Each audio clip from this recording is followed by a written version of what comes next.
गोंदिया येथील सहाय्यक प्रादेशिक परिवहन अधिकारी राजेंद्र सदाशिव केसकर यांना एका भ्रष्टाचार प्रकरणाच्या संदर्भात महाराष्ट्र शासनाने तत्काळ प्रभावाने निलंबित केले आहे। महाराष्ट्र शासनाच्या गृह विभागाने या संदर्भात एक अधिकृत शासन आदेश जारी केला आहे।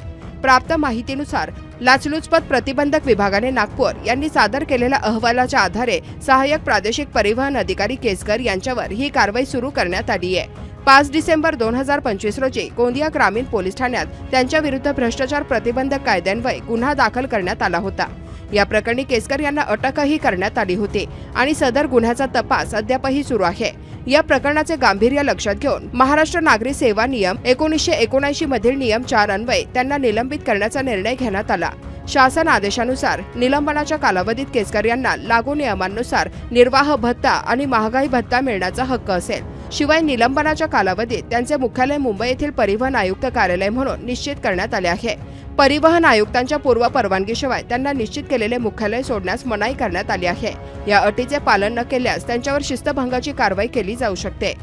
दरम्यान हा आदेश 29 एप्रिल 2026 पासून अंमलात आणण्यात आला असून तो शासनाच्या अधिकृत संकेतस्थळावरही उपलब्ध करून देण्यात आला आहे। या कारवाईमुळे परिवहन विभागात मोठी खळबळ उडाली असून भ्रष्टाचाराविरोधातील शासनाची ठाम भूमिका पुन्हा एकदा अधोरेखित झाली आहे।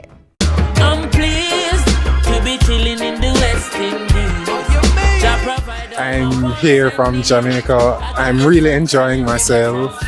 It's a family-friendly entertainment with a lot of different things to do. It's really fun being here, and I wish I could come back again soon. I came from Nagpur and he's my friend. He came from Jamaica, which is in West Indies, and we are here to enjoy in Dream Asia. I heard about it a lot. I have seen it today. It's very wonderful and the experience is very good. I really want to come again here.